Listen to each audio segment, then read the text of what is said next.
Arash, so I heard from a little birdie, Okay. might be you, that you know somebody who's very interesting. I know at least one person. At least one And person. it's not you. No, I'm more than interesting. I'm right. fascinating. That's right. But you also know somebody who is extremely creative, multifaceted, I would say, in the creativity department.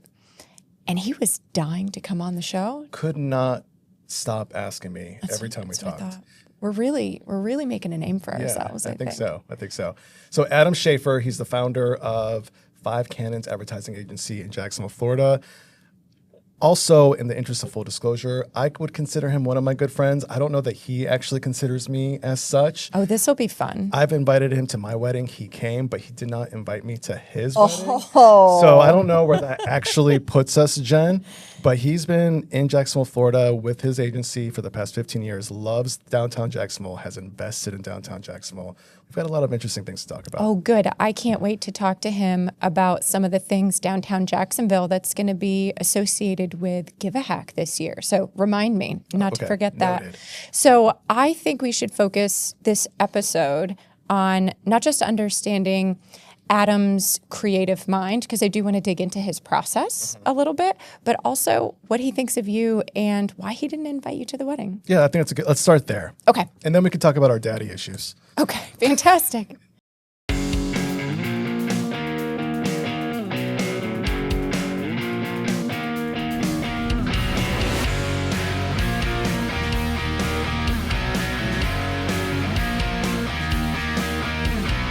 Hi, Adam. Hi.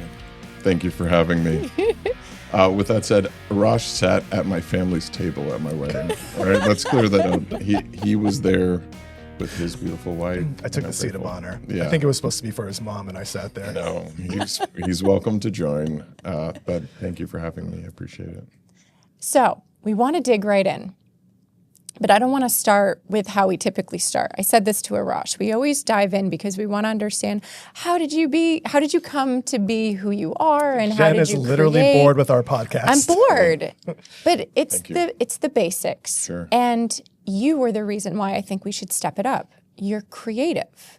I think you look at things a little bit differently. Sure. So maybe in the spirit of me trying to impress you, Okay. we're going to do things a little bit differently. It's exciting. Thank you. I'm excited. Well, if you don't like it, just smile leave. and nod. Or, you're the one who wanted to be on it. You could go at any time. I did ask Arash if I could be here a few times. I started by saying, please don't invite me. Yeah. The truth of the matter is I had to beg Adam, and every time I would say, come on the podcast, he would say, no, or let me have editing rights. And then I was like, no. Sounds about right. Yeah. And then I just said, as a favor, and then he said, fine.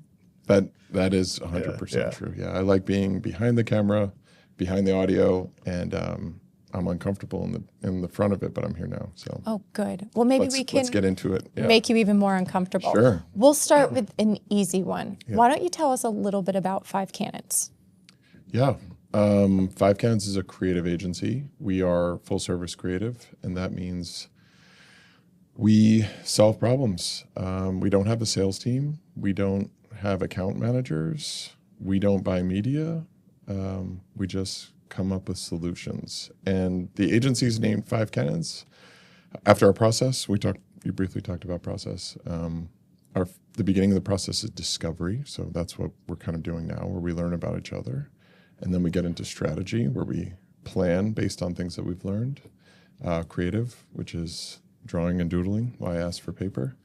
Distribution and optimization. And we're spelled Five Cannons with the number 5 because I won rock, paper, scissors. Congratulations. Thank Adam. you. Yeah. Yes. I'm going to tell everyone that's listening. The fruits of that All rock. war are happening Just like, still today. just go rock. Just go rock. you- I've always wondered why people Yeah, you're don't not just go going rock. to lose if your fist is ready, you know. Got it. Yeah. Good to know. What's your next question, Jen? Because I'm not prepared as you were. I know. You don't take this podcast very seriously. So I would like to understand, from your perspective, what do you feel most brands are getting completely wrong? Oh, we're really diving in. Oh, yeah. That's a really That's a great difficult question, Jen. Good job. That's a super difficult question. 'Cause we're talking about brands across all Yeah. Everything. Everything. What are they doing wrong, generally? Generally speaking. Maybe speaking. Yeah, that might be their biggest mistake. I think that I've now been at this agency for so long that I lost all my hair. And in it, part of this is what are we saying and who are we saying it to? And that's basically a true creative brief that we'll ask each of our clients, who do you want to talk to? What do you want to say? And then we'll come up with how to say it. And I think that to answer your question as rounded as I can, it is that you shouldn't be saying anything. It's not important. No one's listening. So try something different. What is that, Adam? I don't know what that means. Yeah, let's. Okay. Well, we're going to need to use examples. Okay. And Love be examples. careful because we're going to choose brands that we're going to talk about, and I'll let you all do that. No, we don't need to be careful. Hypothetical then. All right. Arash's haircut. Okay. Am I the barber? You're the barber. Okay. Yeah. So you come and you're like, hey, what should I do? And the last thing you should talk about is Haircuts. hair. Yes, because Arash is also bald. So This well-rounded. feels very personal. I'm sorry, I don't mean it to be that way. He does a little bit. And there isn't an answer, that is going to be correct for all brands. Some Yeah. are doing it really well. Yeah. Wait, Adam, I'm gonna challenge you. Yes. Because I'm an expert in this field as well. And you're offended by the haircut. Yeah. So also, all right. So I worked at an agency for about 2 years. All right, and I remember having this conversation with a guy who sent me one of his postcards it was like a cruise special, a cruise deal, and on there it was your classic, looked like a car sales ad, starbursts everywhere. Love them. Yeah. And I said to the guy, why don't we make something more beautiful for you? Like, let's get the starburst out of there. It's cheesy. Whatever I said as a 20-year-old He didn't kid. mince words, did he? Yeah. And the guy said, I'm open to any of your suggestions. I just want you to know that when I take the starburst off, my sales drop. And when I put the starburst back on, my sales increase. Sure. But what is he saying? He's saying get a cheap deal Yeah. on a cruise. I'm not a cruiser also. Let me say that. Are y'all? No, I'm not. Yeah, there's something that's not right for me, but I know some that love it, so I don't want to speak poorly about it in general. Adam, can you stop being so careful? No. And you have to warm me up still. Okay, we're still warming Still up. cold. Yes. We should have brought beer. Yeah, that's right. I thought about bringing sake, actually. I know, Sake. but this didn't seem like the right place. And I it's didn't want always to the right get too loose. It would not. The power it of wouldn't go well. editing. Yeah, no. All right, so Okay, so let's go to the next level. Again, I'm still just asking for your opinions. sure. So feel free to be loose with your opinions. He's shaking his head no. No. Okay. What is one of your beliefs about marketing and advertising that you think most people would actually disagree with, but you stand convicted behind it? Yeah, that is also a great question, Jen. Thank you. Adam's personal thought that everyone would argue against regarding marketing and advertising is that our efforts should bring light into the community in some way. And I think that's really hard to think of because marketing is about tricking people with starbursts, about getting on a boat or biting into a sandwich that they don't have any interest or need to bite into. But if we used our creative efforts and resources, we could do something really special and still benefit brands and community. I appreciate that answer. I need to understand it more. So you're saying what? I don't know what that means. So you're saying that don't tell me my hairy legs are a problem to sell a razor, right? No. No, I think that the way, and I want you to argue with me, Arash. He's good at I'm that. hoping that you do. I think that when you're put in a position in marketing, it's so easy to think of like, let's trick someone into buying this thing. That's what you're paying me for as the client. Or I mean, clients believe that. They're coming to you to say, get everybody to want this. yes. And I've worked at agencies in the past that that's all they want is to click here, buy now. And I don't work at that agency, and I don't believe that that's where success is found for the brand or for the consumer or for the agency. And I think examples, maybe not the hairy leg example, where you can represent a brand and think about what their objectives are, but in some way, shape, or form, engage community and benefit community, and the brand wins. That's possible. That's possible across the board. So hairy leg or not. Yeah. So is this why you decided to start your own gig? No. I decided to start my own because it's difficult for me to work for other people. Are you a challenging employee, Adam? Are you a challenging person in general, Adam? Yeah. Those are good questions. No. I think that I wanted to work at a place that I could be me and I could respect the people I work with and for. Did you start from the ground up with that sort of methodology, that belief of, while we might be convincing people that they need that cup of coffee in their life or they need that razor for their hairy legs, did you create the agency with the, and we're going to do some good in the world too, in mind? No. I wish I could say yes. Thank you for your honesty. Yeah, I started it because I didn't want to work at the other agencies anymore. I thought we could do better. And in the aspects of the beginning. And you launched in Jacksonville? Yeah, Jacksonville Beach with some really great people. Nice. With how many other people were your co-founders? There are 3 other members that helped me start the organization. 2 were founding members that participated in the process of creation and strategy and distribution. And working with those guys, one of our initial projects actually brought that to light in a really special way. And it was for a credit union who's local. And we pitched a concept that went along with their brand and theme. And the tagline at the time was "Invested in You." So we came up with this concept of like, why don't you invest in community? And their objective was community engagement on social media. So I was like, this seems like a well-rounded way to do that. How many years ago was this? A long time ago. This is when you first started. Yeah, this is the beginning. Jen's question's asking, like, how did you started thinking this? And the answer is no. I started like, can I be successful on my own in recession with young guys and no experience running actual companies? And that's what we're really trying to do. Well, the answer was yes. Well, anyway, the Invested in You campaign engaged community and rewarded community ideas with actual money from the credit union. And those ideas went so far. That's amazing. And they used that money to like launch their nonprofits. And there's a number of them in town that really benefited from it. And one of them I'm now engaged with and have been since the beginning. So it's really something very special. That has happened many times now. So when I think about how a brand can engage community and bring light, I mean, I think that's where everyone finds success. That's awesome. But I'm sure it's not applicable on everything that you do. No, yeah. I mean, there are brands that aren't going to do that. Arash's hairy leg business, I'm sure they could if we spent time thinking about what is the business objective, if it's engagement, who are you engaging, and then what are we doing to engage them?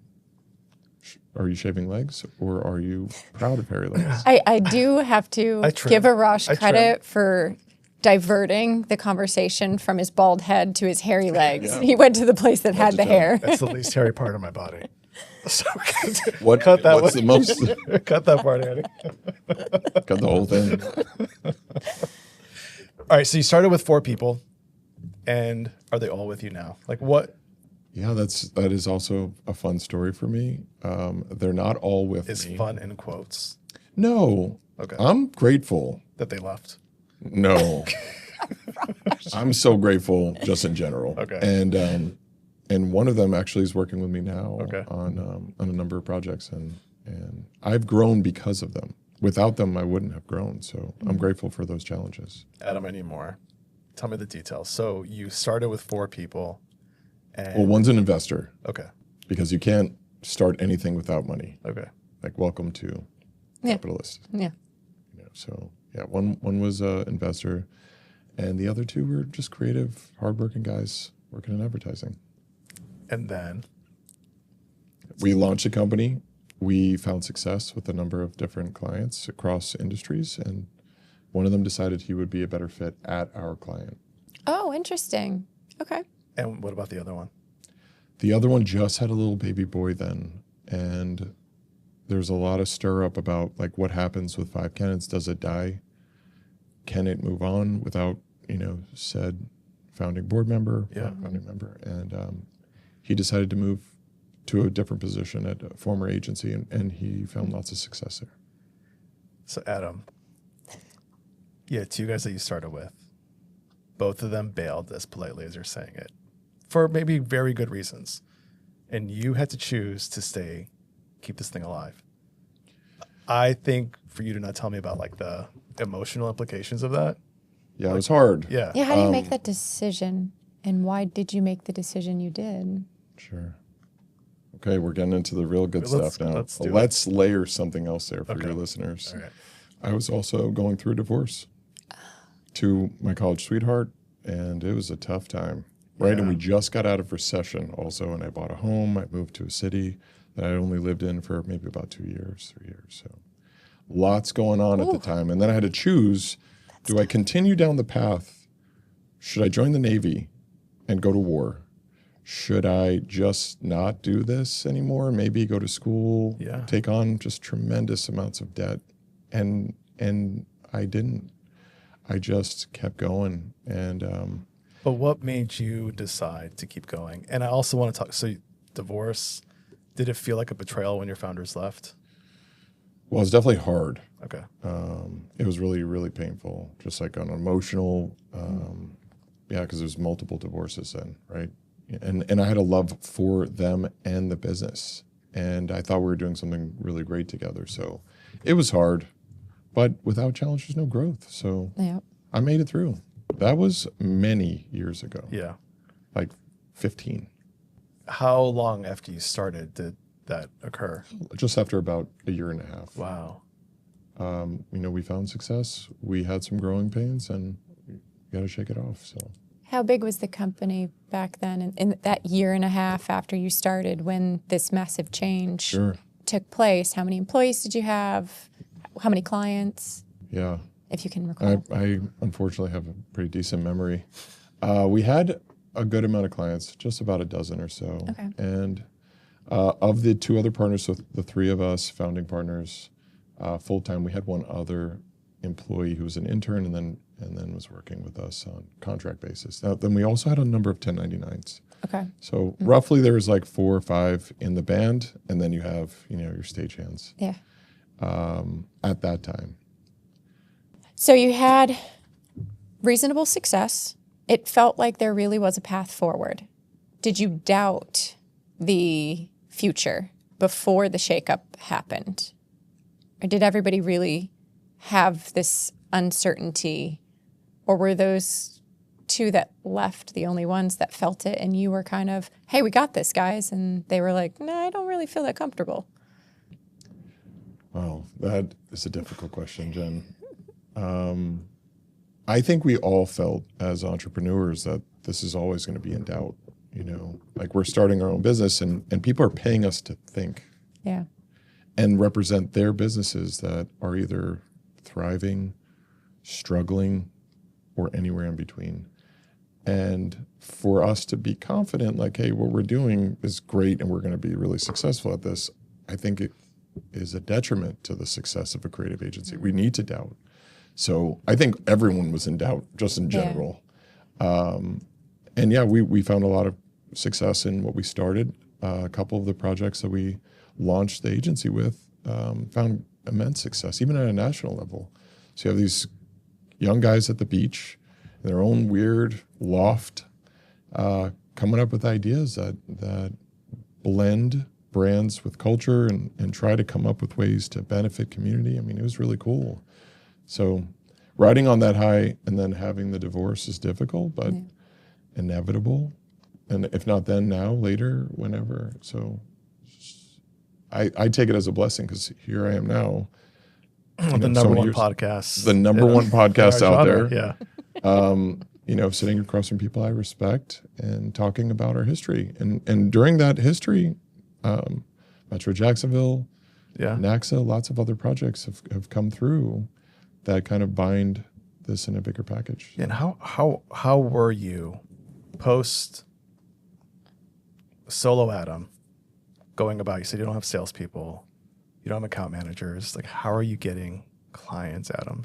Yeah. And maintaining them if you don't have It's allowed you to somebody exist for the doing- last 15-ish years. Yeah. So I was asked that then by friends and family, like, are you okay? And, you're never okay. Yeah. Yeah. I'll paint a picture for your listeners and for you guys. At that time, a lot of debt, right? I owed money to the investor. I had rent to pay. I have bills to pay, a mortgage because I bought a home. And like, we don't have that many clients. It's just me. And we bill per hour, right? So like, what's Adam doing? I would pack up an iMac in a box and bring it home and work from home. And then in the morning, I would wake up and bring my iMac back to work, where I also worked because I had to have an office. Like, I just have to state this. An iMac is not a laptop. No, it's a desktop. Yes, for desktop. the young listeners. This is like the colorful thing. Is this? They weren't colorful then. They are now. Okay. I have a blue one. Yeah. Nice, good choice. Yeah. So you would pack up a desktop monitor. In the box. Okay, in the Yeah, box. and bring it back and forth in my like 2000 Honda Civic. So I did what I had to do. Okay. And I worked really hard. Now, we had established relationships and retainer clients at the time that trusted me. And I keep my word. So I did the best I could. And did you have employees at this point? You know what? I had some really terrific people working. Okay. I had some interns and I had some paid staff that were working part-time. And they were just great. They kept things moving along. They weren't caught in the drama of owning a company filled with debt, or they weren't dealing with a divorce. Yeah. They were coming to learn, to work, and to engage. And they did the same for me. So kudos to them. Like, I didn't do this alone, Yeah. Well, they clearly wanted to stay by your side, though. They seemed supportive yeah. and loyal. Yeah. So fast forward just like 2 years after, I had an intern who just blew me away. And I was like, hey, would you mind coming on board then, like being serious, and I'll pay you like real money? And she's been with me for 12 and a half years. I was just going to ask. Yeah, it's That's awesome. So just like once I got through and realized like this is what my business is problem solving, and I'm going to listen carefully, and I have people who are smarter than me or more talented or better at design or better at writing, that they're going to step up their game, and I'm just going to get behind them and be like, can I lift you higher? There you go. And here we are. Yeah. That's excellent. It's a wonderful story, and I love it. But I still don't understand. Like, how are you getting your clients? Like, what is your process? Yeah, 100% referral, period. We don't have any inbound, and if I get an inbound lead, it's got to be a phishing scam for sure. Like, here's an RFQ, click this link, Yeah. and then also you'll need your credit card. We see that you're a terrific advertising agency in Jacksonville, Florida. We would love to work for you, work with you. With you, yeah. Yeah. So 100% referral, and that I think speaks to us keeping our word. Because I wouldn't refer someone if they didn't do a good job. Right. Is there a desire? Have you thought through how to, for lack of a better word, mechanize the sales process for your organization so that you're not just dependent upon, I hope this client refers me, or do you have incentives for your clients if they do refer you? Yeah, we do have incentives. Okay. I don't know if they've really worked or not.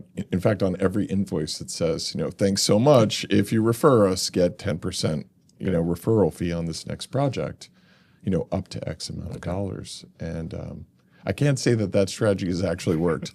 Typically, I think fine print on the invoice isn't working. Is that it's pretty large, Okay. actually. Yeah, it's bigger than the amount you owe. I mean, we're still a small company, but I think that someone knows us and is like, hey, if you need great web, you need someone to manage media, you need someone to do brand storytelling. This creative agency has helped us, and they've done it for X amount of years. And some of our clients, since after our divorce, are still our clients today. I have them 13, 14 years. That's awesome. And because they trust us and we value them. So this is my ignorance, so forgive the lack of awareness in this question. how do clients stay with you for 13 years? What amount of work is there to do? So I get that a brand might be just establishing, or they may have a little hiccup and they need to come out of a rut, but you've got 13-year relationships. Are these active clients year over year? Is it you worked 1 year, 5 years go by, then they pick up the phone and say, hey, we need your help with this? Like, are you staying engaged every single year, or? It depends on the client. That's a good question. So one of the clients that we've worked with this long, we've had some slower years where we're just doing web maintenance. Maybe building new web pages, fixing plugins that are broken, helping with new forms. But it ramps up. This year we're about to ramp up into the summer marketing campaign for a retail product that you can find in your grocery stores. And what did the client appreciate you mentioning their name? I would love to plug them, but I also I respect them Yeah. and their nature. So anyway, they trust us. We've done a really great job. And this ramp up, paid media, a sweepstakes engagement, emails that people do want to click through. Why? Why are because your they have a emails- chance to win. Okay. Okay, that's it. That's the answer. Yeah, Is that a trick, Adam? that's a trick. Does it benefit the community? They win. Yeah. They win. They win win. food. Yeah, Yes. they All win. right. Good. I mean, Okay. yeah, They especially win with the goods. price of everything right Yeah, now. that's right. How fast does it take to get through the creative process and actually go, I have an idea that has legs? I like this question. Yeah. And I want you to go one step back. Like, what is that first initial? Are you in the room with your teams and we're just like whiteboarding ideas, throw anything you have, throw spaghetti on the wall? Like, or do you come in, Adam, as like the savior of marketing and advertising and go, listen to me, I know what to do? It's definitely not the latter. Yeah, I'll go ahead and say that. The aha moment is what you're asking. Yeah. And it's really hard. I would love to say it's easy. Like, people come to us and say, hey, my business is trying to grow in this market. Here's our, what we're doing. I can come up with terrible ideas very quickly that will not do anyone good. They won't bring light. They won't help benefit the brand. And they definitely won't do well for my business or my family or myself. So to get past those takes time. And to work through discovery is really the solution to it. So I have to follow a process. My ADHD won't let me not, or I'm done. So if I can listen carefully to what your goals are, and then I start thinking about them, and then I think about how I can apply them towards your objectives as a business, then I can find some of those ideas. Now, not all of them are great. Not all of them are aha. Some of them are just like, hey, this works, and then it works. That's all you need. Right. So how do you deal with this process now in the age of artificial intelligence? I don't know what that is. What's artificial intelligence? It's the opposite of not artificial. Okay, yeah. Nonfiction intelligence. Yeah, so this is exciting, terrifying times. Yeah. To be a creative, Yeah. to be human, right? We, as of like 2 years ago, had to step right in and go hard. Yeah. But what does that mean? Mm-hmm. And that means ChatGPT is not writing our blogs. It's But Claude. it's Claude. No, I'm not going to plug any of them, but I'll say it's not Grok. Right. But we're using all of the tools, and we're using them to quality assure ourselves. We're using them to do research, and we're kind of just asking it questions to like collaborate with. It's a collaboration partner. So you don't use it for writing blogs, but are you using it in the creative process? And answer that question first, and then I've got a follow up. Are we using it in the regardless creative of your answer. process? I mean, absolutely. So are you okay with your team going, I need some ideas on XYZ. Here's a discovery. Like, let's be my brain trust here, be my brain partner. And it gives you sort of an initial output. And you go, some of these are good, or it launches you into another idea. Because that's where I see the value in it. If I can pretend that was You're you. ideating with it. Yeah. That's where I can see the potential value, is where it gives you a launching board. Oh, I look at his face and he has feelings. I always have this. feelings. Well, let me answer parts of it in this general perspective that you're asking. We're not all coming in front of the whiteboard and presenting ideas right on the fly. I asked my team to think about what the objectives are and come to the table with ideas that we can talk about. And if those ideas are straight copy and paste from ChatGPT or Grok or Gemini or any of the other tools, whatever it's from. But do you challenge your team to not do that? Do you say Absolutely. first, like, don't go to AI? Like, do you use that sort of just a grounding rule? No. Don't go to AI first. Like, let's just challenge ourselves to think creatively. No, I'm not going to put rules in front of it. I don't think that's fair for their process. Okay. I'm going to ask them to think about the objective and come to the table with ideas. Okay.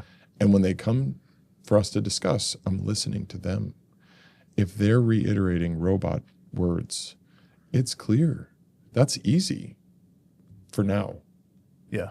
It's really easy. And if I see it, I'm like, look at your M dash. You've never used one before. Like, you don't even know what that is. You can't even use that on your keyboard. God, look at her M dash. Yes, exactly. Yeah.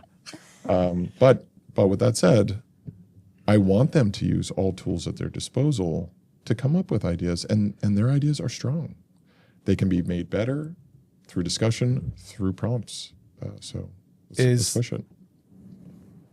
So I just imagine, I'm going to presume some things about people and some of the people that work for you, is that it's going to become increasingly easy to just go to one of these auto machines, idea machines, and go, give me some ideas. And they may rewrite it and rethink it. But the concern I would have if I were you is all the ideas start sounding the same. They all start following I think I'm following you because my question was kind of around, do you feel like it's killing the really great ideas?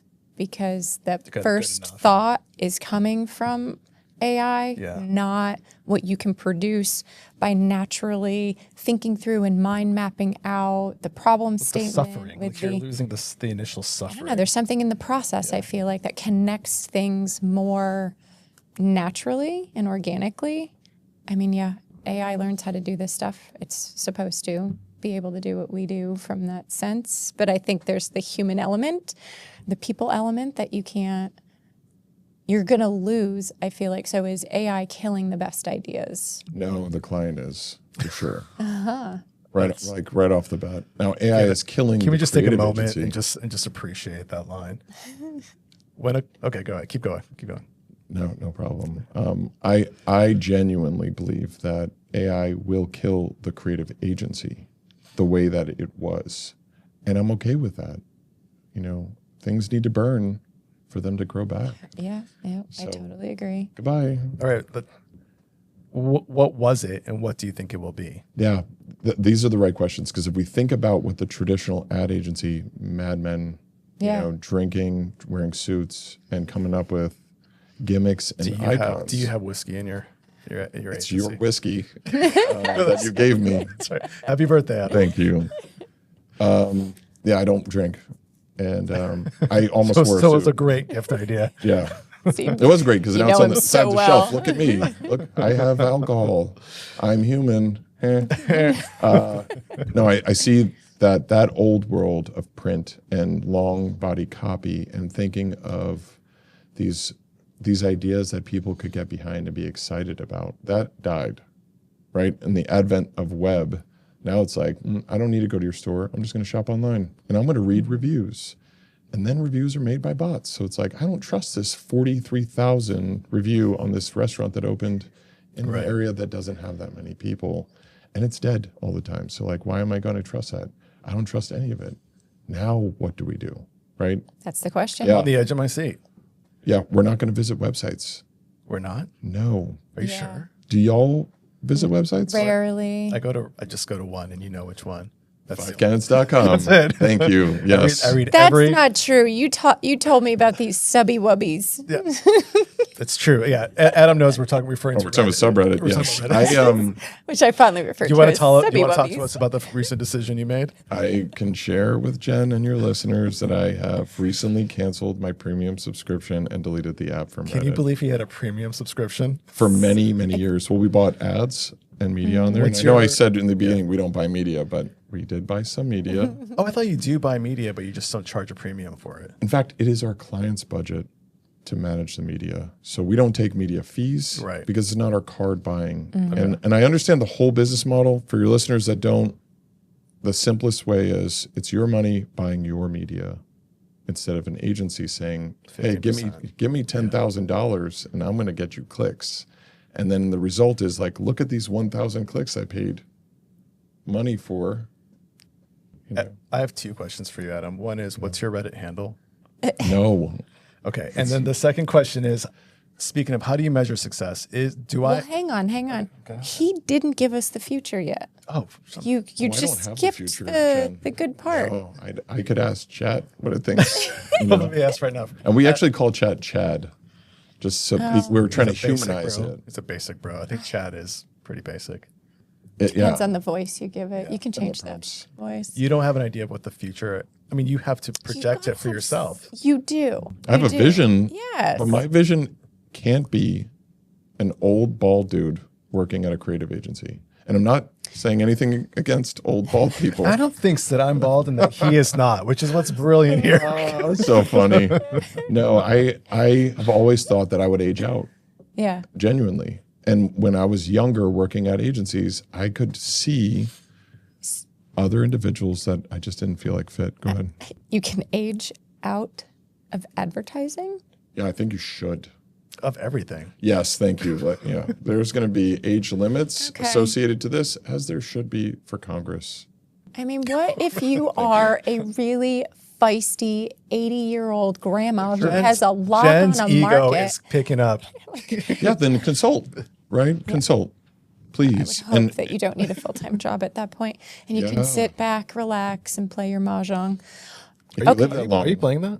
No, I'm desperate to learn though. mean, if anybody wants to teach me, hit us up Adam, in are you comments. I'm not in that now. I feel like I should try. We can start a club. Okay. So, in your vision, you mentioned, this is why I want to dig into it. People aren't going to visit websites anymore. And I think that's entirely true. When I go to search, I don't go to Google anymore. I really don't. I use ChatGPT. That is where I do most of my searching. That is so 2025. I know. We're all That's on why Arash told me I'm old because I'm not using Reddit. To me, it's very overwhelming. I have no idea how to even search in there. I have no idea how to get what I want. And then why am I supposed to believe these people? Who are they? Oh, they're just made up people. Yeah, these are the right questions. So I don't trust it. I have a huge issue with social media. Everybody knows that who listens to us. So I just view it as another platform for people to word vomit or have AI slop. I've learned so much from Reddit. I have too. I loved it. Loved it so much you wish had to it the cancel. best. Well, that's your why, because subscription. it's compelling. It's hard to let go. It is hard to let go. And I had to take a step back away from it. That's the only reason. It's for me, my decision was I'd like to return To normalcy. to the old days I of have where I so wasn't many doom scrolling. questions. Yeah. Do you are you subscribing to a newspaper delivered in the I morning? do subscribe to the JBJ. I get it every Friday. That's great. Yeah. So he told So us his vision. what else, besides going to our AI assistants, like a ChatGPT, a Claude, and asking our questions there to have it pull back whatever it can pull from the internet, what are people going to do? I personally go to Google Maps when I'm looking for restaurants and I'm looking at those reviews. But is there going to be another way that companies will be able to advertise that it's just a little bit off of social media? Can we say that? Like, I just feel like Instagram's taking over. Like, you want to find out about my restaurant, hit us up on Instagram. I still don't understand how that works either. I'm aging myself. But how do we get out of this old world and into the new world and not allow this to just be all crowdsourced information? I want facts, Yeah. which opinions can be. Well, I think we're already out of that world. I'm sorry to age us. Yeah. But we don't live in the world that the younger No. demo, and here we are at UNF. And what are these kids doing? Yeah, they're not doing what we did, No.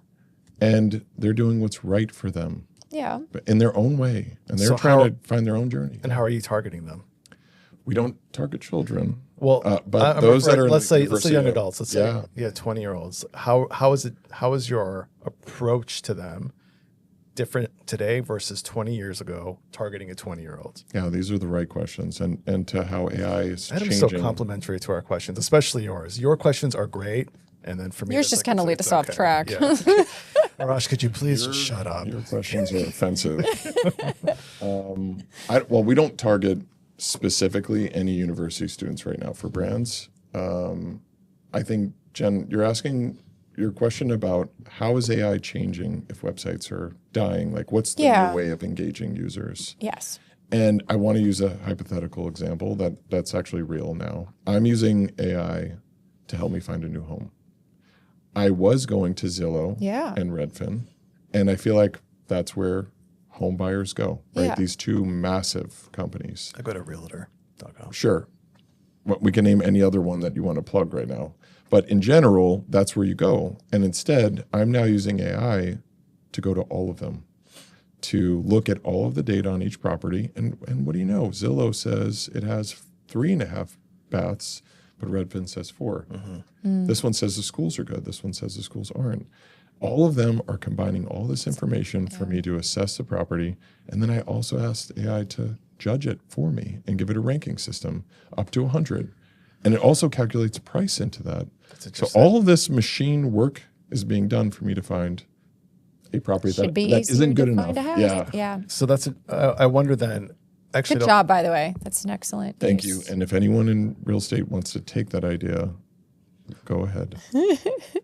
Didn't we talk about once starting a company that would allow users to write reviews on listings, home listing ideas? Yes. I think that's still a really good I idea. think it's a great idea. Well, especially open house. Yeah. You know, when your toilet was very small. And you wouldn't know that. I'm installing a new toilet today. Is it a child's toilet? I got a Toto. Okay. Yeah. it's a- Does it have a bidet? You know, these are the I important had to questions. I'd have to jump up like $600 for the bidet feature, and I just can't. Yeah, that's a lot of money. That's more than the toilet. I can use a water can. Okay.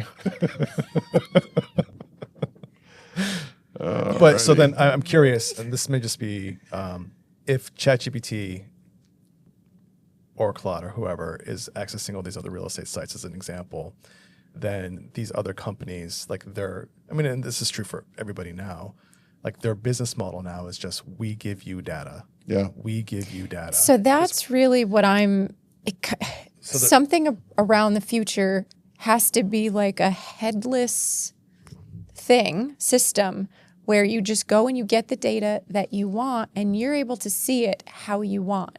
But are we all going to be forced into I don't want to say forced. Are we all going to be downloading a single app on our device that allows us to intake all of this data and process it how we choose to process it? I mean, I think that's what it is now. But right? think about, you can go to ChatGPT and you can pick the models in there. You can go to Claude. You can go to insert model. What if somebody goes, oh, I'm going to solve this problem, and everybody who wants access to any sort of data, I'm just going to give you a single place that you can go. You can wire up all of your subscriptions and you can use any single model, or maybe there are no subscriptions, and it all gets sucked up into one single entity that you have singular access to be able to get any of the data that you want. Think about the movies that are in the future. These people are not going to different websites. They're not going and picking the AI model that they're going to ask questions. They're logging into some thing with their, like, pushing their head because there's a button implanted in them, and they're accessing what feels like a single, I'll use database for a lack of a better term, that has all of this data available to it. I'm trying to understand what you're saying, and I think it sounds interesting. It's hard for me to see the distinction between AI today versus what you're saying, but I have It's like it all comes together, So I just have and one there's place. a wrapper Yeah, around yeah. it. Okay, so it's like play my movie from Netflix, and it plays and it. it And plays Netflix, and that. Netflix doesn't care if you come to their platform, Right. Because you're still paying them a subscription. Correct. Potentially, or somebody That's else interesting. is paying their subscription. It is interesting. I don't think do that's it? the future. Should we do it? No. In fact, if we go back to the real estate concept Yeah. of it, like the broker's still the most valuable person in the whole experience. We didn't even talk about them. The one that knows the area that's not being talked about on AI. Now, sure, AI can scan and see the local schools, bars, strip clubs. All of that can also be fed into the machine. And to your point, Jen, all of the machines are working as one to help feed me the info I want. Right. But it's really the info they want to give me. And that's what the ad agencies and media management are doing. They're creating the story that the machine is feeding you. Yeah. So I don't think that's where we should be. No, it's not where we should be. There still has to be real people in the process. For now, but many of those people are being cut from the jobs because AI fills the seat for free or for low costs. Starts to complicate where we are as a system. Don't you feel like we have some level of control to an extent? None? Yeah, I don't feel like I have any control. I think all of my data, every word I've typed in is recorded and stored in some database. Absolutely. And I feel like the machines are like, look at Adam. He's been asking these questions. We're going to replace him right now. Or why don't we feed him this house that he doesn't really need at a higher price and just tell him what he wants? Because, his children want a good school. Let's just change that 8 to a 10. And then come on in. And who gave me that? Oh, it's a Redfin listed property. Right, and it's because you use an iPhone to look it up, or I saw the pictures, broker lists, and I can't go visit because I'm strapped of time and whatnot. So I'm just going to make an offer. And how did I make that offer? Who owns Redfin? It's through really a mortgage interesting. company. And maybe it's because you're an advertising agency founder, Adam. But all of our conversations around this is strictly around consumerism. Yeah, so that was a great point, Jen. And I'm the one that just said it. But she made it before. Are you like, she was talking complimenting about Jen the the future. moment? Yes, she was talking about the future movies and like why aren't they talking about consumerism then? Because they don't plug brands in the future. None of them in any of the movies are they talking about brands. What are you talking about, Like Adam? Star Trek. Here's a great example. Let's think of Star Trek. Any of the J.J. Abrams ones is the most example. Can y'all name one brand in any of the movies? No. Just one. Why would I be able to? Because They're there. They are in the movies. No, I believe you, but I think the purpose of a brand in a movie is just like here's your 2 seconds to see the Coca-Cola bottle. Oh yeah, I'm gonna go get a Coke. Possibly. Hear me out and argue all you want. Okay. And I mean it. Okay. In J.J. Abrams movies, the characters aren't saying, "Can I get a Coke?" Right. I love Budweiser. You don't even see it on the logo. But in the beginning of one of his films, a little boy is driving a red Corvette, listening to, oh my God, I don't want to say it wrong now that I've got into my... Should I look it up on ChatGPT? No, but we're going to need to pause this and I'll come back. Okay. It is Beastie Boys, and the song is... can't stand it. I know you planned it. Yes. Anyway, that song comes in. He's in this car, and there's a specific brand because it's representing an emotion we're attached to it. But it's way future. Like he's not even supposed to be in a car. That's also part of that aspect of the future. So they're not talking about brands because brands don't exist like that. They only exist now in our consumer life. We're living in like the 80s and 2026 right now at the same time. I think that's our struggle. That was good. I guess I don't like understand that. the distinction, and And I hope they play Beastie Boys. we're probably gonna get like what is it called on Cease and YouTube? Like, desist. yeah. Are you saying brands are going away? No, they will always have a place. Okay, but what- our fictional movies that Jen was referencing aren't talking about brands, aren't engaging with them because they can't be present in those stories. Right. Let's take it out of movies because I'm having a hard time understanding what you're saying. So without the movie concept, what is Coke doing? They're not saying drink a Coke anymore, which I don't think they do anymore anyway. It's just to evoke the feeling. So they have to come up with more creative ways to just say drink a Coke without saying drink a Coke. Well, I don't represent them, right? And I think what Coke has done is an incredible feat. They own that entire industry. Their only competition is Pepsi, who I had a chance to work on as a younger creative. You won an award for? No, I won an award before going to work for that agency. But I did learn a lot about working on these brands themselves and who they're talking to and what they're doing. Because ultimately, it's a tasty, sugar-filled caffeine drink that tastes better than water or tap water, depending on where you are. And children would choose Sprite over water 9 out of 10 times. Who owns Sprite? Coca-Cola. Yeah. So now we're getting to like, what is the brand doing? They're not talking to children. They're not marketing like they did when we were kids, when we saw basketball professionals in the ads for Sprite, when we loved watching basketball and we felt like they were our heroes. That time is done. I'm struggling. Well, Okay, I feel like, okay. but this is to what you were saying. We're living in the 80s, and are. that we are living in the, yes, the 40-somethings Yes. are absolutely, and probably 50-somethings are living in the 80s and 90s still. We are attached to that way of consuming and being talked to and advertised to. And that's why we have this divide now with the kids who are in college, I would say even the 20s and younger. And that's where we are evolving into a completely different way in which people are consuming advertisement, the way that we are speaking in our advertisements. So when I'm saying everything becomes this generic behind the scenes, you just get to go and do with the thing, or you go and get a thing. You have a need, you're going to go buy it. Brand doesn't matter.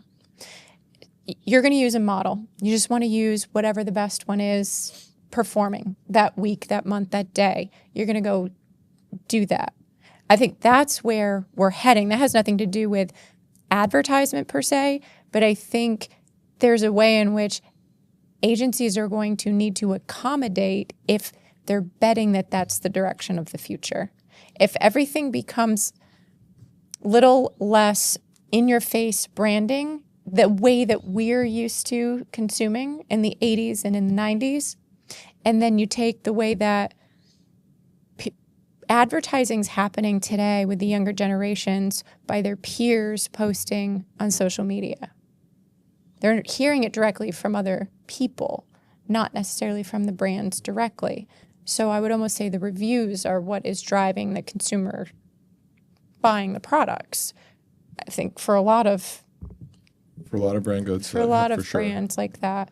So if we're moving to, I just want the best, and the brand doesn't necessarily matter, how do you advertise in that realm? It just changes things very differently, I think, if you're not so... I mean, clients are still going to walk in the door and say, make me money, solve this problem for me. But are they driving you to use AI to do the different thing, to get them out ahead, and to do it in a way that is different? Yeah, the clients are coming to us now asking us to help them make more money. They're not saying that up front, but they want their brand to be built, and they want it to be greater than it is before they come to us. This past month, we had a technology company talk to us about how they want us to change the results about their brand in all of the models. When someone's typing in questions about their technology or hardware that they're in, they want us to manipulate the responses. And we're not the only ones that they're coming to, and we're not the only ones offering management of words, and words have power. Okay. So. Yep. All right, So now we're getting into... We got to stay here. Oh, absolutely. Okay. So now, what is this? This is the AIEO? We're calling Sort it of? GEO. GEO. Yeah, generative. Okay. Oh, yeah. Okay. So is the way you do this, can I guess how this has happened? Yeah, please. Well, all right, so you have places, one or many, where you have questions listed and answers with the presumption that the users will ask these basic questions so that when a model goes and hunts for the answer, they find the answer you want it to give. That is definitely part of the formula, is creating the narrative in the format we know that it's going to be looking for. But all of that is changing very quickly. Okay. And I think it's easy to establish with the client, with the consumer, and and this network in between where things are being said, because we can find it and then we can change it. That's so interesting. So because now when I go to the model, I'm like, I'm expecting an unbiased answer, right?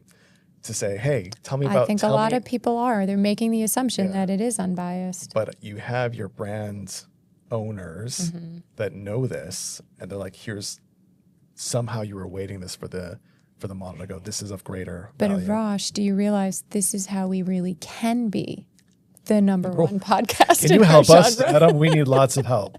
No. and I'm sorry that you guys invited me here today. Adam's like, this is your last one. Adam's like, I've experienced the so product. sorry. It's not worth. I'm sorry to your listeners for wasting your time. No, you're doing great. To you guys. You're doing great. No, this is incredibly fascinating. So this GEO is taking over, and I don't think people understand it. How does it make you feel? Yeah, I'm terrified, and I'm also excited. I think that these are problems I like to solve, and I want to think about all of the ways to solve them. Arash went through part of the formula, but what's wild is it still fits into our process of discovery. We have to discover what's being said, what's being rendered from your prompt. And if I go on there and ask about Arash and his experience and whatnot, I'm going to get feedback. I'm going to find it because of your Reddit posts, because of your LinkedIn or anything that's public facing. Right. And also these tools have access to the stuff that's not public facing. We just don't know it. Yeah, that's terrifying. All of it is, right? So all of this data manipulated, managed, and organized in a fashion based on who controls it and what you're looking for. And in the end, you're like, oh, I just typed this in. But did you? Is this really what you wanted? You tell me, Adam. Red pill, blue pill. Yeah. You know? What's the biggest trend you're seeing right now as it relates to what people are doing with GEO? Do you feel like you have a common ask coming from clients?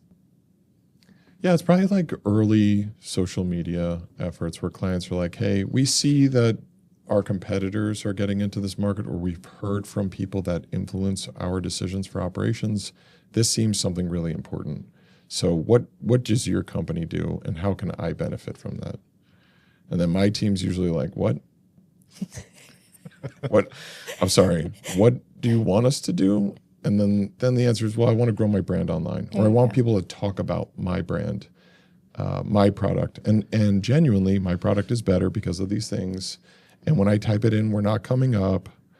So like, what do we do? So you get to the real problem. Right away, up front. And it's the same problem they had prior to AI. Yeah. Talking about their brand and their benefits, establishing what makes them a great consumer brand. Have you ever had somebody come to you to say, AI is smack talking and this is totally not real, take it down? No, not yet. Okay. Smack talking AI. Yeah, Jen, that is terrifying also, to have the machine just like Of course, destroy your business. But it has. I mean, I've asked questions, and I'm pretty sure I've got some smack talking AI when I've asked about a particular product. You don't know if it's real or not. Maybe the competitor put it up. Yeah, right? I mean. So, Adam, I have a question. This is a money question. What's your net worth? No, I'm kidding. What's if Negative. negative? Literally. Still digging out of that hole. I had a recent conversation with a fella who owns his own company too, and he's thinking through, when I use AI to do a thing, it makes my processes more efficient and I can get things done faster. And I actually don't know if I should charge the client more or less as a result. And he's trying to think through this ethically as he's making these decisions. And I want to know, do you have an opinion on that? And do you have AI products that you sell? And how do you approach this? I feel for the business owner you're talking about. It wasn't me. It wasn't you. Because I've definitely struggled with the same business questions. Yeah. The reality is we bill per hour. If we can do a job faster and better, then it's a win. But isn't that a premium that you could charge? Because if typically I can get things done faster and better, then you charge more for that famous triangle. Well, right? this is I love why the triangle, and I Okay. use it all the Yeah, time. right. We're talking about quality. cost, speed, quality, yeah. time. Yeah. So then you pay more. I'm just still fascinated that you're actually still billing by hour. Yeah. I feel like the trend in the market is to try to get away from hourly rates and get more to outcome-based pricing, outcome-based maybe plus results bonus sprinkled Sure. in there. Yeah, those other because agencies do this that. is okay. So how come you're choosing to stick with hourly right now? And I didn't mean to interrupt. No, I don't think you did. My business is what it is. Just to be clear, she interrupted you answering my question. Okay. I didn't notice. Continue. Yeah. We do at our agency what has been successful. And we've done fixed flat rate before. Clients have approached us and said, hey, I'll give you 3% on growth for this, or I'll give you a percentage of this. You want to have ownership. But I don't want to have ownership of that. I don't want to own any of that. In fact, I want to be paid for my time to do a great job. And this will also sound wild to any other person who runs a successful business, but I want to do it faster and under budget. That's really our business goals going into like 25, 26. And I'm going to tell you that there isn't one client that we've had who was like, you did this too fast and you didn't take enough of my money for it. So it's a win. Yeah. And if AI helps speed that process up and actually speeds up quality assurance, right? Yeah, Because it's going to catch bugs or issues because we're human and blind in more ways than one. So all that said, faster doesn't necessarily have to be more expensive. So this triangle, is it breaking down? Is it a breakdown of the eye? Well, the quality may not be what it should be because we need time. I think that becomes a trouble. Is my nose also running? Yeah, you got something in your teeth, like right here? Yeah, there we go. Take that out. Yeah. Do I? Jen checks her good- teeth good after break. every meal, just so you know. You have should. to. I'm just letting you know what she does. I didn't say it was right or wrong. I just said after every meal, Jen will check her teeth. She does what she There was judgment in your voice. There was no judgment. It was appreciation. I need my fist. Hey, can we? I want to pivot. I want to pivot away from AI. Okay. Adam has done something remarkable. And this is interesting because you do you bill by the hour, but you're willing to sacrifice a whole day to not bill by the hour. You're here today. It's Friday. We haven't received the invoice yet. Yeah, yeah. And you have a 4-day work week. Oh my God. What is this? Yeah, thank you. It is 8 to 5. Did you hear the jealousy of everybody listening? Yeah. And our clients and our partners. It is just beautiful, and I would wish it for everyone. I don't think there's a reason we should be working Oh, I completely 9 to 5 Monday through Friday anymore. Completely agree. But But how'd was you it do it? Was it a hit to your bottom line? No, we've become more successful, profitable, and productive because of it. Tell me the proof. Like how? Because Yeah, show me your Yeah, P&L. yeah, show me, because I imagine on Friday you could say we earn X amount of dollars every Friday, and if we cut this day out, we will lose X amount of dollars every Friday. Yeah, so let's get through it into a scientific way. Okay. If we heard 8 to 5, it's not 9 to 5. We actually start an hour early. And if we wrap that Did up you do into the the thing? week, Are you still doing a 40-hour work week? no, it's 36 if you do some math. Okay. All right. So it's the loss. But we're also family first. Okay. So there are all of these aspects of working in a creative agency that's basically a treehouse that everyone is welcome. Okay. I saw in data like 10 years ago that Friday afternoons were slow in terms of requests from clients, calls, unless they're spam. Because no one wants to work on Friday that's right. We want to check out. Yeah, there's no doubt. So then we started. That's why going we're like, here you know today. what? Let's do half day Fridays, and that was 2017, 18, and I will give credit to Isaac, my son. I wanted to spend time with my family, my children, and I was like, I don't want to be here. Why are we here? I have a crazy idea. Let's not be here anymore. Let's just stop. So 2021. We're just done working on Fridays altogether. And we just announced to our clients, hey, we're no longer available on Friday, period. What they say. Cool. What are they Can we gonna work say? there? Are you hiring? Those are the types of feedback that we got. Yeah, I would expect that. No one was like, well, that sucks. Who am I going to email about my form submissions on a Friday at 5? And really, those are the toxic clients we've also been trying to get rid of. For sure. And I mean that absolute. Like, we shouldn't be in business working with people that destroy us Yeah. inside and out. Yeah. So when What if those were gone, What if they paid a premium? everyone has a number. Yeah. Right. Okay. So, Good. and I want that home that Zillow Redfin have been selling me. And interest rates are wild. Yeah. Right. So I answered it on here. Everyone has a number. I will work for money. And I would be a fool not to. But I'm going to say it's one of the best things we've done for business in general. Did you have a mechanism to say, all right, we're going to track this for 90 days? And if we lose X amount, like, were you trying to measure anything in the beginning to see if it killed your revenue? Sure, definitely tracking every month and quarter and year. But I want to answer your question. We were committed to it. I wasn't going to back You weren't down. going to let it fail? No, I'm just doing this now. And it was a blessing. And I want you to think in terms of this, we're now thinking about productivity. We have less time to do our job. Right. So let's do it right. And I was like, well, let's aim for 70% billable.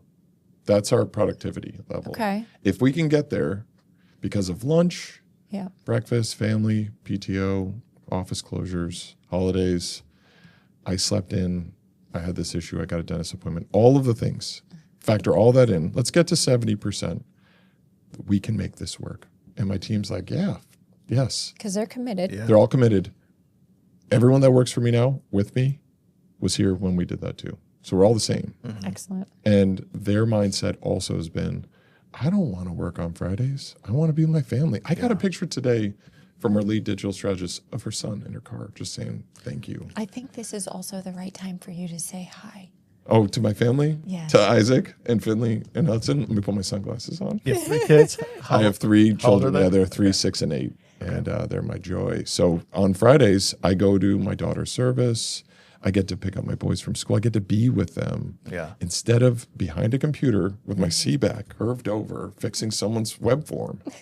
I don't want that anymore. And I don't think anyone else should have that. But this is the world we live in. So how do you make it work then? Yeah. Well, I think it's people just have to bite the bullet and show we actually have too much time on our hands with 40 hours a week. We have time to kill.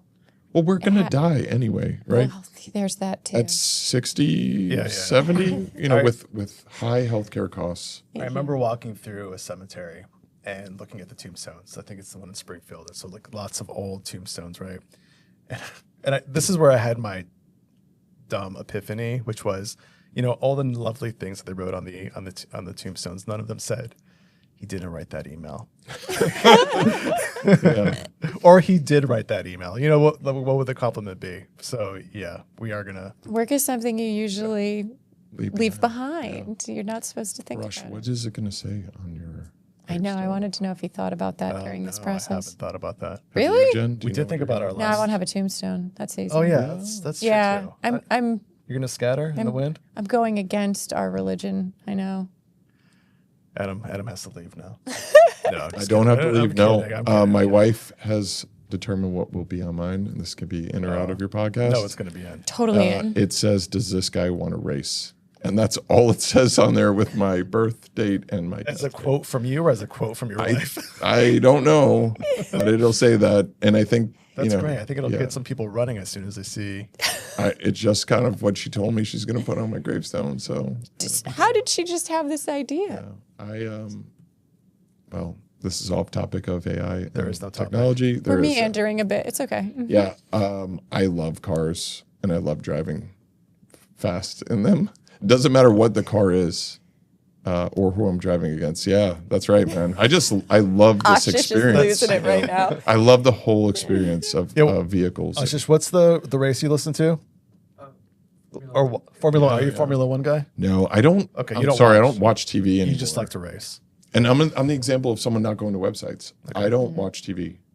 I don't have time for it. I'm sorry, I don't But you're listen a to gamer. podcasts. Are you a gamer still? I don't have time for Except games. ours. I've listened to yours and they were terrific. And I mentioned before this I that your think you previous said- guests were great. I talked to Adam while I was at Pepe's Hacienda shopping for Oh, delicious. parsley, and I called Adam and I said, please don't cancel on me tomorrow. Oh no! And he I'm said, excited. no, I'm not going to cancel. And I listened to some of your podcasts. I said, well, what'd you think? And he said, they're cute. Oh, did I say that? Yeah, it was. You're cute, both Thank of you. you. Oh, thanks. And you guys engage your guests, and you pull out of them things that they want to talk about. Adam, no. No comment. Nope.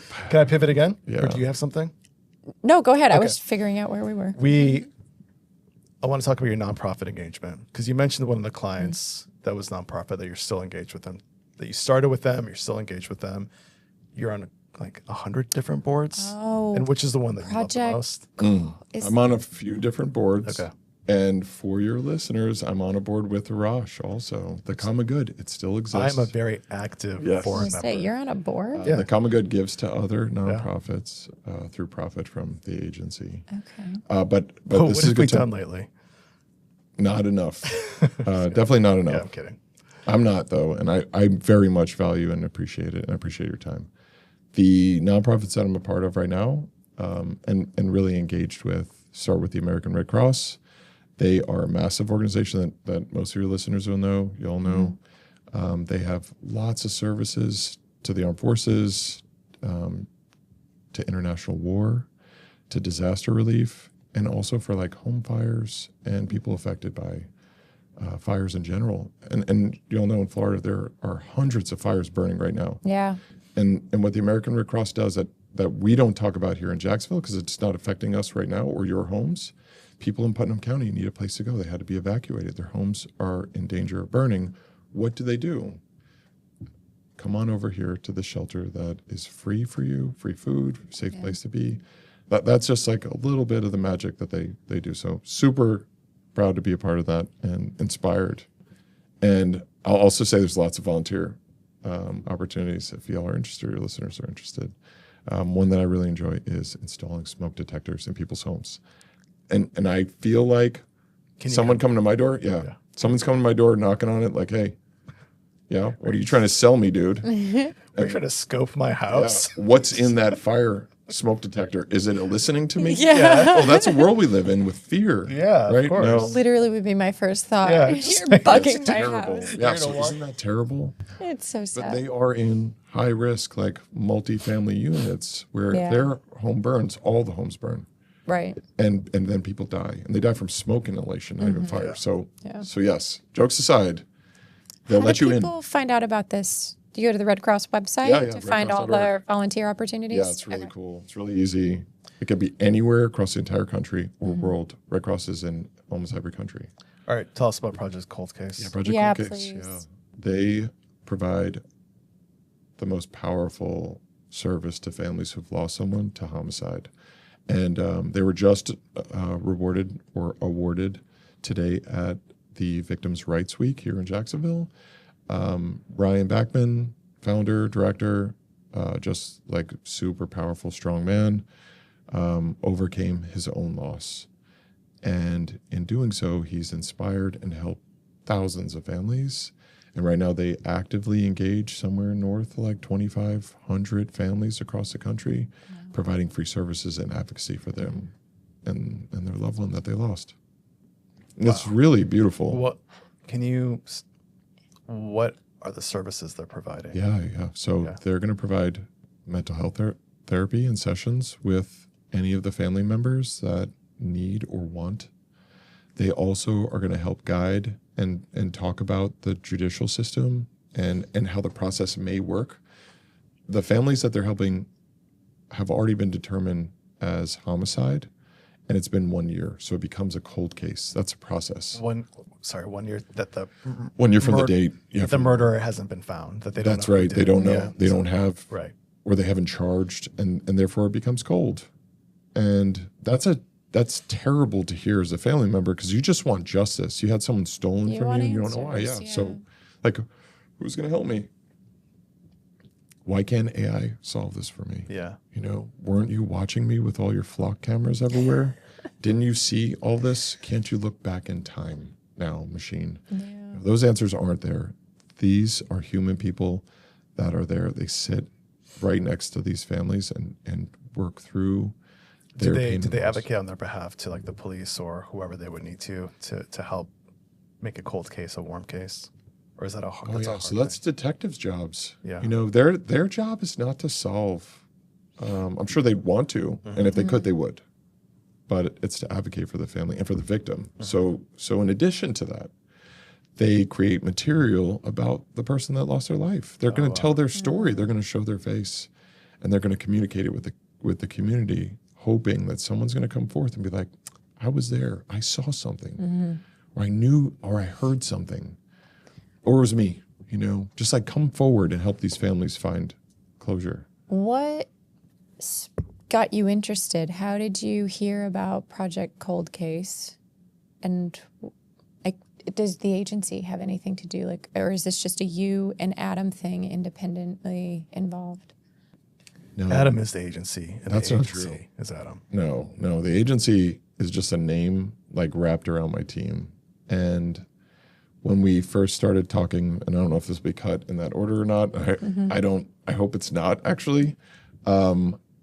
The idea of bringing light through brands connected us to Project Cold Case during the divorce. And I think all that spelled out kind of this like bigger connection for me. I'm losing my partners. I lost my ex-wife. I lost any opportunity of my savings growing. And I went out to film a winner of the Invested in You contest, and they won every 2 weeks. So I got to meet all these nonprofits.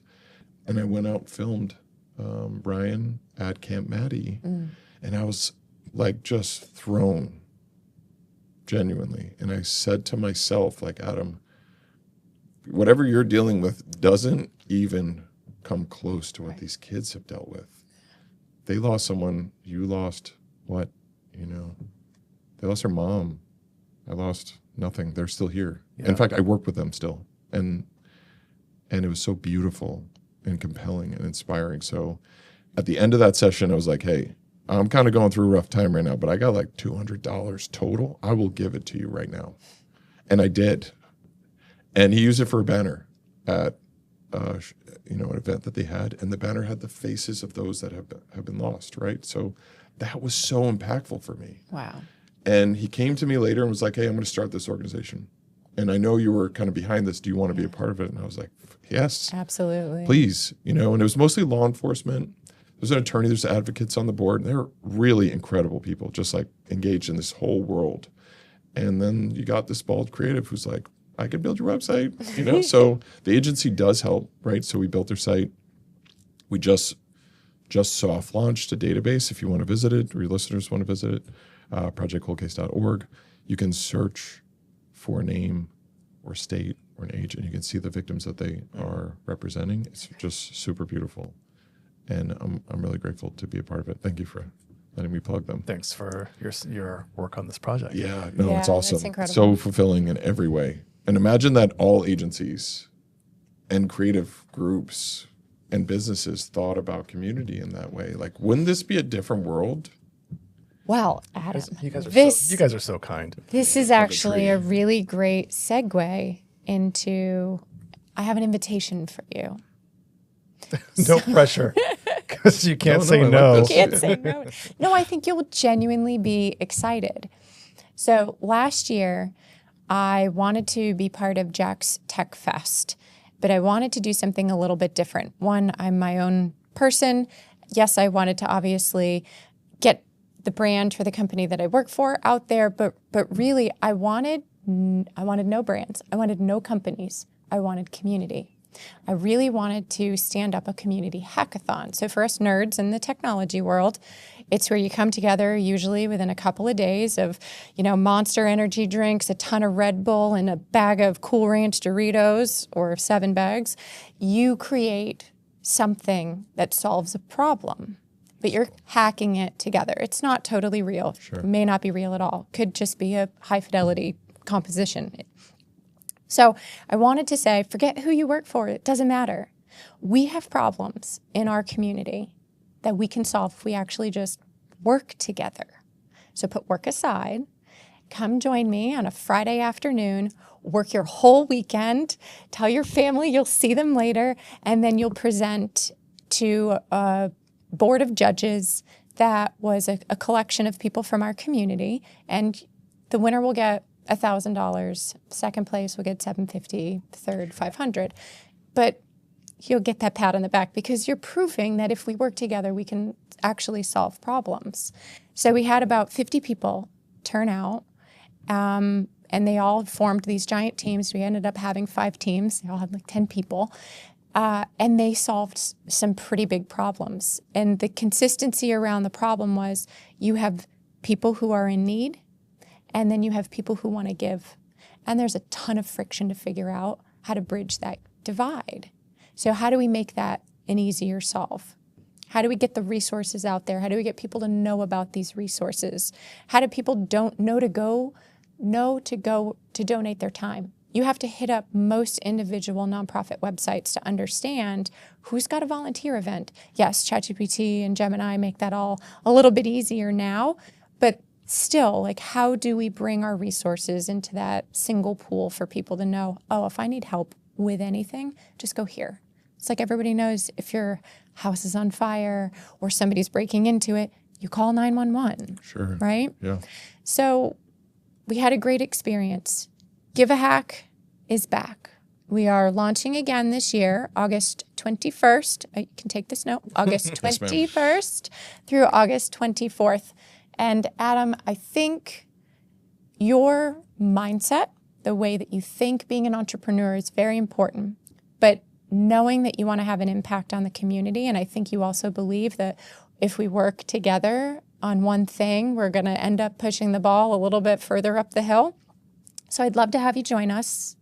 And I've been begging Jen for an invitation. Arash is not allowed. I will come join if Arash gets to be on my team. Oh, are you asking him to join the team? Yes. I thought that's what the invitation Oh, was. I thought it was just to be like a thought partner. What are you actually asking him So, to do? She wants people to go down. I really would like this year for Give a Hack, I'm inviting the entrepreneurs, the innovators to, you don't have to just be a developer. I don't want people to think this is just a developer-driven hackathon. I want members of the Jacksonville community who want to solve problems, who believe that they are innovative. I don't care if you're an accountant. If you like to solve problems and you think you might have some an accountant's creative... entire job is to solve problems. It truly is. So come August 21st and join a team, and then you'll get to hear about our problem that we are going to solve this year. So we've dialed it in a little bit, and our hope, I don't want to give too much away, we're going to just tease our topic, our problem statement, just a little bit over the next few months, but it has something to do with making places better in Jacksonville that the community will actually enjoy using. I love it. And inspire them to use it more. So I'll just leave that there. Okay, great. The problem will be centered around that. So Very you cool. are Thank you. cordially invited. Yeah, I already have ideas on it now, but I Fantastic. got to talk to my partner about I it. guess I'll let Arash do it too. Thanks, John. He might drag you down. Well, I'm here to He's make going to things challenge hard. every idea. yeah, that's what makes him great. No, I'm genuine. I'm serious about it. He'll make ideas great by Thank you. challenging. I Adam. said that too. Yeah, He without always challenges, no growth. used to give me crap to say, oh, I'm sorry, I'm so difficult. Yeah. There maybe wasn't an apology. You guys are going to make me cry. I think I'm going to start crying. But I said, I love that you will give me an idea that I was never thinking of, and you would give me the challenge of an idea that I had that I couldn't even imagine poking holes in it that way. I'm really a You great are. guy. You Right, so are. Thanks. I'm kidding. Making places better in Jacksonville, Yep, but it's about hacking also. it is. Hacking what? Can't tell you. You got to come. You got to come. You got to gotta come. read the book. You guys remember that commercial? Read the book? No, never No. mind. That's off. let- Hey, speaking of books, Speaking of, Adam is a creative writer. Like, that's what you majored in. And have you ever had someone send you a book and go, or just they're writing and say, please read this for me? no, I would love that. All right, I've had that happen to me, and I've done it to people, and it's always sort of cringeworthy. It's hard because I see that their heart is in it, and you're reading this, and you go, ooh, maybe not. Like, it's good practicing. But Adam, Good practice. Is that what he told you, Adam? no. Yes, he was like, hey, Hey, I have actually read better. That is what I tell my kids when they do things good or bad. I say good practicing. But Adam sent me a chapter of one of his books, and I know you're not going to talk about that one, but I was blown away. Like it was amazing. That's so kind of and you, I think you Arash. need to That means finish so that much to book me. immediately. But you also just released another book. It's a children's book. Yes, it's not released yet. And, Okay, and okay. Arash, that means so much to me. I mean that, like, I loved it. on or off this podcast. okay. So thank you, and I respect you for all of that. The sci-fi story, and for your listeners and people here at UNF, just be inspired. Don't let anyone say no. I feel like that's the secret to success. Just keep going. And Arash, you inspired me to continue writing on that story. You said, Adam, can you finish it in 10 days? And I could not, but I tried. Have you tried using ChatGPT? You know what? I did. What'd you do? And I was floored. And I was just so disappointed because I was like, man, it knows where I'm going. And I don't want to go there now. No. Oh, interesting. So Yeah, interesting. I don't want to go there, and you're not good enough, is basically what I said. So I just stopped. And then I wanted to confuse it, like, forget everything. No, that's not what I want, you know. You're terrible at this. You're really Yeah. bad. Yeah, it was, all right. But I did finish a children's book. It's been this, like, passion project. And I think it's worth noting that I was inspired about this story.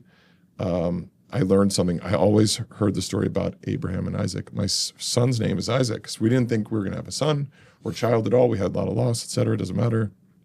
We named him Isaac because he's our laughter, and this was a blessing to us. So I'm like at late 30s now, and I always thought it was just Abraham and Isaac. You're not even 40 yet? I'm 42 now. Oh, okay, but okay. this inspired me a Got you. couple Okay, of years okay, ago, okay. and I was like, whoa. Isaac had a brother and he was older? Like, wait, how come I didn't know about that? And it was my own You mean the ignorance. biblical Isaac, not your own child. Yeah, the biblical. Wait a second. Anyway, he had an older brother named Ishmael, Yeah. who's like the patriarch to Islam. And Isaac, Abraham, Christianity, Judaism, like we're talking about monotheism between these two Yeah. brothers and a dad. And I was like, man, that's crazy.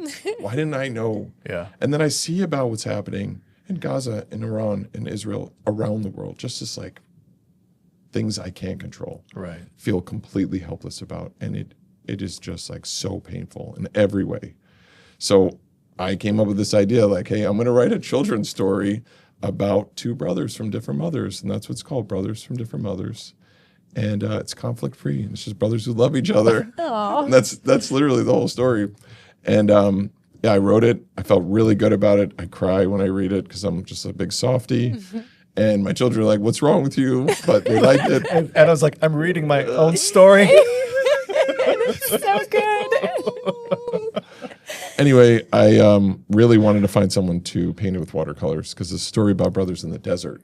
So I went through a number of years of trying to find someone who could do this for me. And I know some super talented artists, but they're like, yeah, this is good, but AI could do it better, right? So AI did do some of the storyboarding. And I felt like it was soulless.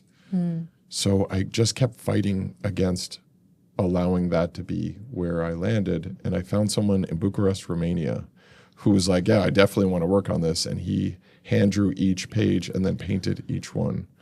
And then of course, that wasn't free. So now I've invested a lot in each hand-drawn painting of the story I wrote, that I'm the one crying to. And a local art director who, I'll say his name, Patrick Carter, super talented, was like, I like your story, I'll do it. And he laid out all the pages, and he inspired me in a lot of other ways. And everyone that's read it has inspired me to like make changes or improve. And I just submitted to something called PJ Library for free distribution. And I hear back in about 3 months. I don't want $1. I would love for it to go out. Because and- what's That's the amazing, Adam. Can I ask it's about two brothers that love each other. So is there a greater message? I presume. Yeah, there's lots of messages in there. And I think that, the bigger one to me, and this is my only takeaway. I did share it with Arash, and I don't think he's read it. Clearly. So No, it's all good. To me, it was like, hey, there's this framework that we generally, those who follow monotheistic religions or have learned from these organized religions, like these are the stories, but they don't have to be the story we're listening to or we think about. We can reframe it. It's acceptable So I reframed this story. It's not about Isaac going up or Abraham making sacrifices. It's about two brothers who just like being in the desert together. Just they're bros, you know? And that's what I made. I just rewrote it with love, that they love each other. And it doesn't matter. You know, it's a children's story. And the last page says goodnight on it also, because I want to read it and be like, okay, we're done. You know, good night. So yeah, thank you. Yeah. I love that story, Adam. Thank Yes, you for brothers. doing that and not giving up. That's Yeah, I usually, never gave up. I still haven't, and I may get rejected. You know. I don't think so. Well, we'll find out. Well, you got to manifest it. Don't give Yeah, up. that's That right. means you have to keep putting it out there. Yeah. This will be successful. I'm going to ask one more question. I think it's an easy question. Maybe we should end all of our interviews this way. Yeah. I don't want this interview to I end. know. No, I think Andy wants this interview to Andy's like, wrap it up, guys. Pretty sure Ashish already bailed on us. Oh, we talked about tombstones, and I think inspired the common question that people always ask, like, Tombstone the movie? no. Oh, Or the Tombstones. pizzas. Yeah. Adam, last meal. What's your last meal going to Very be? random question. What's my last meal going to be when I pass at 160? What would you years want old? it? Yeah, what would you want it to be? Yeah, that's wild. Well, we'll know if he's. Pizza. I knew Is it. it I was pizza? literally just going to Yeah, say I if he's a love real pizza. New Yorker, he's going to say pizza. Oh, no, I'm not a real New Yorker. I wish the persona of Adam was like, hey, what's up? No, but I do love pizza. Just love it. I make it at home. I love going to pizza places and being like, all right, let's see how you make Let's that. see how Is it you going to do. be crispy? Is it Ninja Turtle cheese? Like those things are really important to me. Also, what toppings are you going to do? I recently had blue cheese and onion. Ooh, what'd you think? So good. Yeah, that's good. good. It's so Sure, it's good. good. And I want the crust to be stuffed.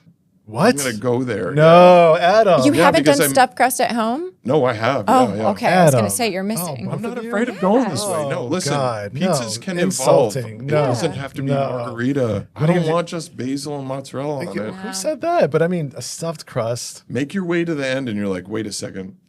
It's not over. Za'atar? There's Za'atar in this? It's so good. I pray that my last meal is enjoying that with tons of Favorite grandchildren. pizza place. Favorite pizza place of all time? Yeah, if you have one or two. Yeah, there used to be a place in town called Mario's. At the beach. Yeah, they had one downtown. It was downtown. They had Their it chefs are downtown still here. too? Yeah. So their pizza was phenomenal. Yeah, I agree.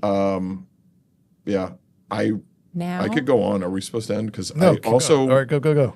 there was a pizza probably the place most important featured. thing we're talking there's about. Yeah. Yeah. Let's just cut everything else out. Let's just talk about pizza. Okay. which I think would make this a better podcast. Should we just do a pizza Can we do podcast? it?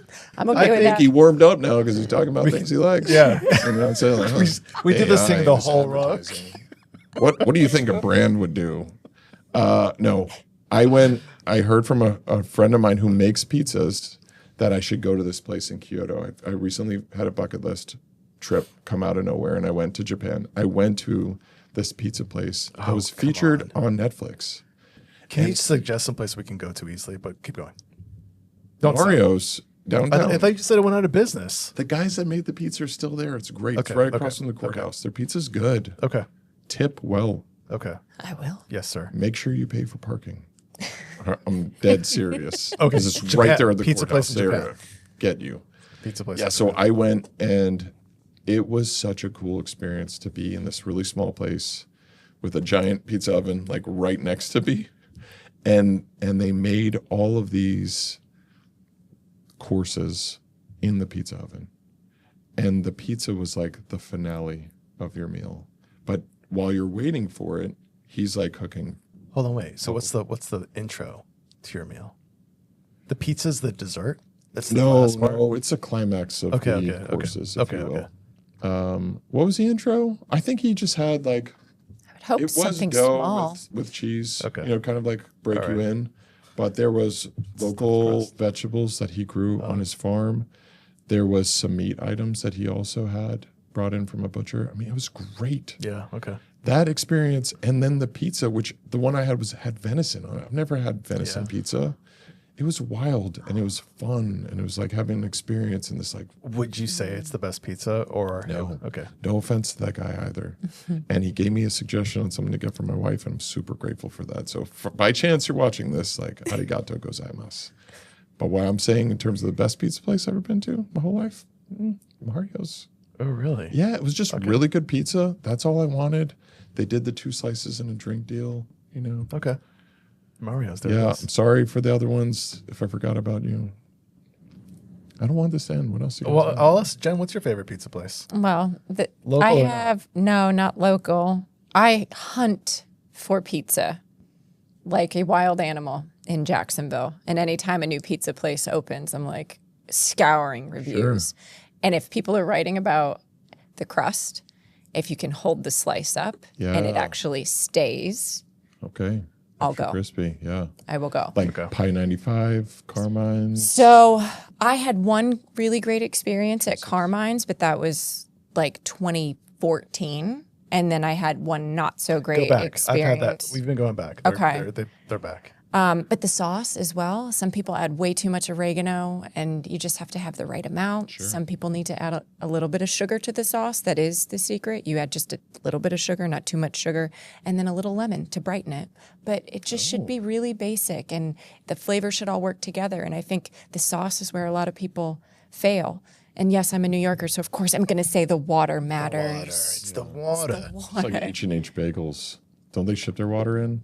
I think so. Yes. If they're listening From right now, across it's the street. $20 for Across the a street. bagel. Get out of here. That I'm not. I got the lox bagel. I watched him prepare it. I was excited, and then I got the bill, and I was like, "Why would this be $20?" But it's too late. They already made it. Yeah. You know, I can't be like, "Can I Changed have my half? mind. Can I just do half?" Oh, but I will for in town. I think I've told you this. I'm a little bit of a sucker for Whole Foods pizza. Listen, It Jen, was actually Jen, their sauce is Jen, really good. Did you do it? I was gonna say, I hate this. I'm embarrassed to say that Whole Foods No, pizza sort of it's- hit the spot, but I have to does, tell them it's to good. crisp up the crust. It's if you Well, it don't tell depends them. on who's making it. It could Yeah. be so paper thin and then Yeah. it's floppy, Yeah. and that I Yeah. just want to punch the guy in the face when he does that. I to kind of pizza. like That's Whole really Foods. Whole aggressive. Foods with pizza. salt. It's pizza. It I've don't. never had Whole Foods pizza before. I've go- had Earth Fare pizza. Whole Foods pizza. I was It's good. so surprised. But Mario's used to be my favorite. It was right around the corner for me when I lived in Neptune Beach. Yeah. Rena's is good. I do like Rena's. But my favorite are back in New York City. Yeah. There was one random shop, I'll never remember its name. It was the best pizza I ever had in New York City. Some guy I met at a conference sent me his pizza list, his pizza and cheesecake list. I I picked you two should have that list. or three random pizza places, and I went, like I did my own pizza hopping excursion. And I went like late at night, like at 1 a.m. and got a slice by myself, or maybe 2 or 3 It always slices. tastes better at It 1 was a.m. so good. It was so good. And it was huge also. I don't know that it was huge. It was, they They were, usually have 18-inch pies, not 16-inch. Yeah. 20. all right. There's a place near me called Serafino's that's like, Yeah, I've heard Brooklyn pizza. really good. I want to give a shout out things. to Moon River too. yeah, it's pretty good. Yeah. Moon River's My good. wife loves it.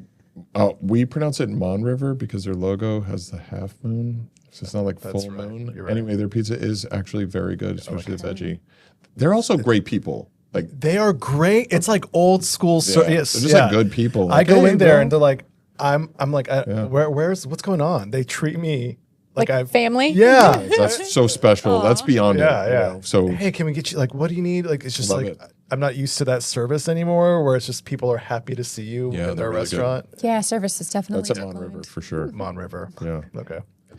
I think we end there because I'm getting hungry. I'm hungry. Let's go eat. This is awesome, Adam. Thank you so much for being here. Yeah, Thank you. appreciate it, Adam. Thank you, Adam. Schaffer. Thank you very much, I'm gonna everyone. ignore Thank you. all of the things that Arash said about you. You're actually a good guy. I said good things. She's going to ignore the good things I said. No, All right. he did. He spoke well. All right. All That's it. right, so we did it. That was fascinating. That was, I don't know if I have enough energy to do an official outro. That was pretty awesome. I feel like, do a close up. Can we get a shot of Adam with the sunglasses, please? There we go. Hey, Mom. I made it. You did. You did, I man. made it to the end. All right, so until next time. Until next time, Jen.